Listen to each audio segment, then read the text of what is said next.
반갑습니다. 부동산 전망하는 남자 골든마우스 인사드립니다. 오늘도 편안하게 지내셨나요? 오늘부터 또 갑자기 쌀쌀해진 것 같은데요. 근데 오늘 이런 얘기를 한번 드려볼까 해요. 부동산 임대인과 임차인들이 자주 착각하는 이야기와 내가 전에도 한번 영상을 올린 적이 있는데 이런 얘기를 한번 드린 적이 있어요. 일부 부동산 매매 거래량을 보면 제가 비율을 들었을 때 코스닥에 뭐 작전주 하는 것 같은 그런 거 호가가 비어있는 호가창 보는 것처럼 그렇게 거래량이 너무 없으면서 호가창이 비어있다는 비율을 한번 드린 적이 있는데요. 이 얘기를 한번 드렸던 이유 중에 하나가 오늘 자료는 서울부동산정보광장에서 2019년 하반기 서울지역 아파트 매매 거래 월별 추이를 발표를 했는데요. 아직 12월이 많이 지나지 않은 오늘자가 보니까 12월 12일인가요? 아직 12월이 남았지만 매매 거래량이 확 줄었다는 내용을 한번 얘기를 드려볼게요. 이 표에 따르면은 건별로 나왔는데요. 7월달부터 7, 8, 9, 10, 11, 12 해가지고 나왔습니다. 제가 좀 건별로 해가지고 얘기 드려보겠습니다. 7월달에는 8,817건, 8월달에는 6,610건, 9월달에는 7,013건, 10월달에는 아무래도 성수기, 뭐 요새 성수기하고 비수기 의미는 없지만 가을 때 일명 예전에 대표적인 성수기라고 하잖아요. 그때 맞춰가지고 거래 건수가 1,538건. 11월 같은 경우는 훅 줄었는데요. 3,955건. 근데 12월은 아까도 얘기 드린 것처럼 요새 성수기하고 비수기의 의미는 없지만 아직 12월 12일이니까 12월이 아직 많이 남았지만 거래 건수가 349건이에요. 요것밖에 안 돼요. 이 말을 왜 드리냐면 제가 아까 모두에 잠깐 얘기 드렸잖아요. 한 달 전인가 두 달 전부터 제가 그런 얘기를 들었던 것 같아요. 콕 집어서 얘기하긴 그렇지만 서울 매매가 매매가를 보고 매수량을 보면 저는 그런 거를 아까 말씀드린 것처럼 그런 비유를 드렸잖아요.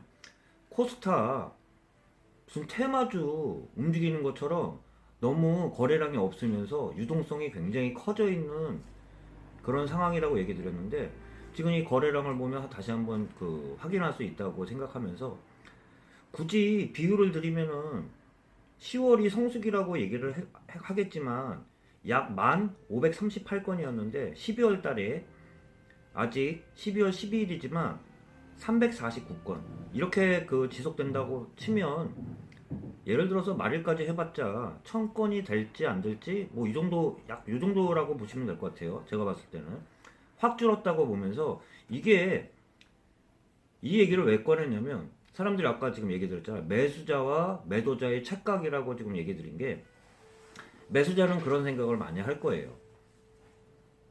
나는 언제든지 내가 팔라고 마음먹으면 팔 수 있다. 이런 생각들을 하실 거고 매수자 입장에서는 내가 언제든지 살라고 그러면 살 수 있다. 이런 착각들을 많이 하시는데요. 이게 왜 착각이냐면 이건 어떤 장이냐에 따라 틀려요. 잠시만요.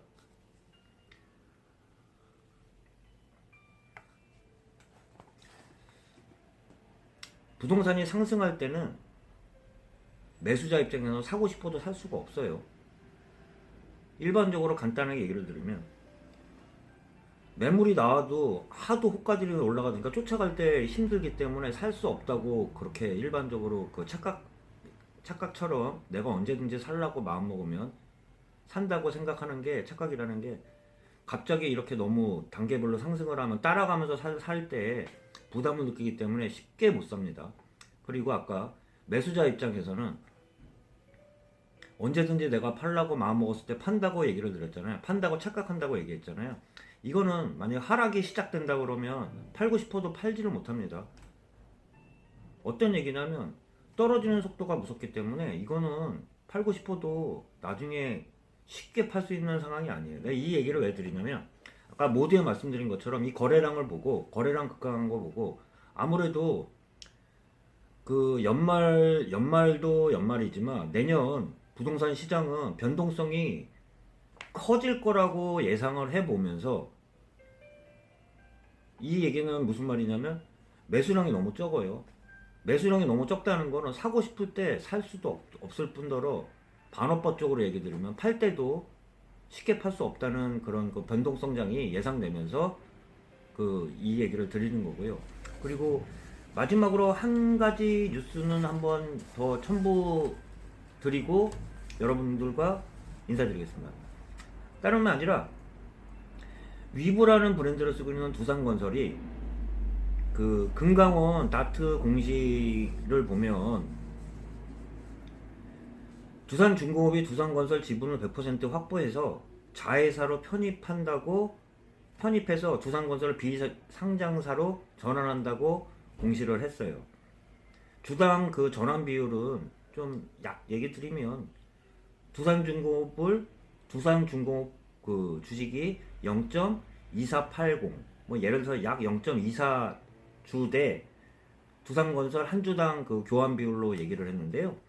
이거는 주주총회에 내년 2월 7일로 예정되어 가지고 자회사로 편입될지 그때 결정이 된다고 했지만, 그 아까 주요 변경 사항에 대해서는 발표를 했어요. 이 얘기를 왜 드렸냐면, 두산건설이라는 우리가 보통 말하는 위브라는 브랜드는 대부분 알고 계시잖아요.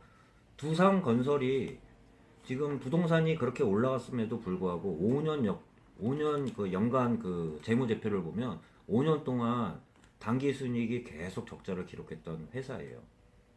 그거를 어떻게 막았냐면, 지금까지 모기업 회사에서 현물 출자하고 유상증자를 통해 가지고 막았는데, 그 아까 말씀드린 것처럼 앞으로 많이 나아진다고 생각하면 이거 자회사로 편입할 이유가 없겠죠. 봤을 때 혼자 살 수 있는 그런 모멘텀보다 아무래도 시너지 효과를 위해서 뭐 그런 얘기들도 많이 하지만, 두산건설만으로서는 아무래도 그 시너지를 그 발휘하기 쉽지 않기 때문에 모회사로 뭐 아까 말씀드린 두산중공업의 모기업으로 들어간다고 그 판단된 그 기사를 내린 거 보면, 앞으로 내년이나 내후년에도 변동성은 커질 거면서 뭐 아까는 얘기 드렸지만 건설사들도 앞으로 어떻게 될지 변동성이 커진 거를 예상해서 아무래도 이런 결정을 내렸다고 생각하면, 제가 계속 말씀드린 것처럼 내년에는 그 평평하게 유지되는 것보다 변동성이 굉장히 커질 것 같다는 예상을 드려보면서,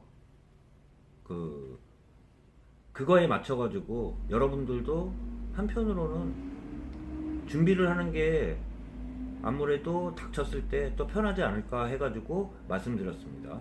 남은 시간 편안한 시간 되시길 바라면서 저도 이만 인사드리겠습니다. 골든마우스였습니다.